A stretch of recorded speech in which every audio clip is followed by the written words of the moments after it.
What's going on, guys? I was finally able to check out one of Damien Leone's Terrifier movies in theaters, and that would be Damien Leone's Terrifier 3.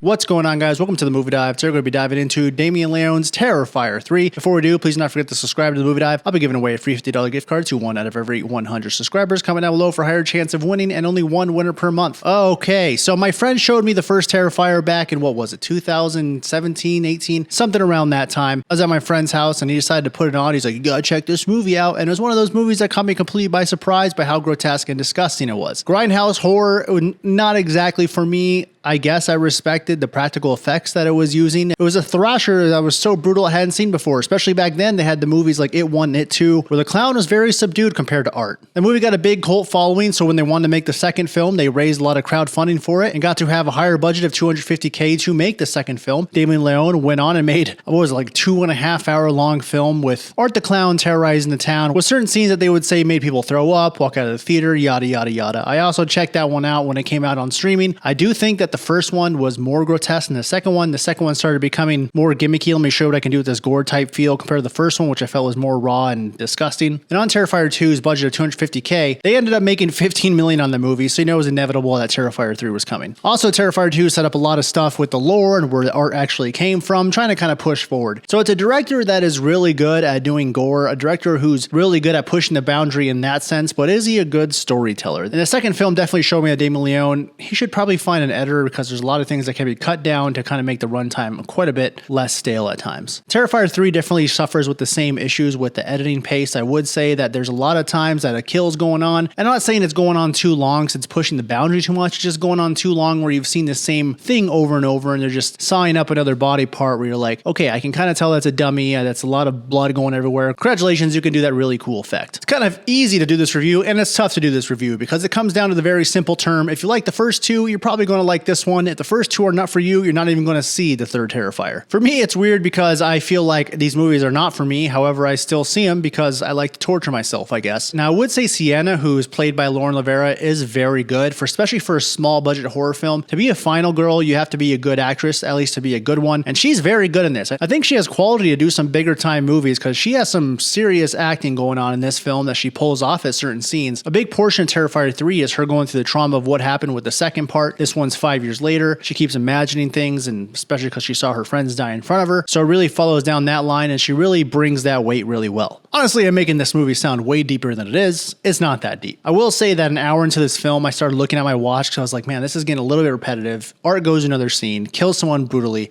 goes to the next scene, kills someone even in a worse way. I started being like, what's the point of this? About an hour in, they started going back into the lore that made things a little more interesting in the second film, where you start digging into where this supernatural being came from, because you do want to know why he can't die and how can you kill Art the Clown. As far as that one scene that disturbs everyone in this film, honestly, I feel like every single kill was just as crazy as the one before it. The second film had a bedroom scene that had everyone talking. This one I feel like has 5 of those scenes. Now, I know they're planning to make a 4th and 5th movie. I wish the 3rd one was the last one. I feel like I've seen enough of these kills. How far can you really go with them? They're so gory that it's kind of comical in a sense, especially because David Howard Thornton is just so good at playing Art the Clown. This guy was born to play this role. Again, tough to review this film. If you like the first two, you will like this one. If you hated the first two, don't see this one. If you didn't even want to watch the first two, why would you watch this one? I'm just going to go ahead and give Terrifier 3 a 55 out of 100. They still do a lot with a small budget. This one I think had a budget around $2 million. And compared to that number, it's supposed to make a lot of money as well. But I will say this clown movie is still better than the clown movie that came out last week. So you guys let me know what you thought about Terrifier 3. Comment down below. We will see you next time on the Movie Dive.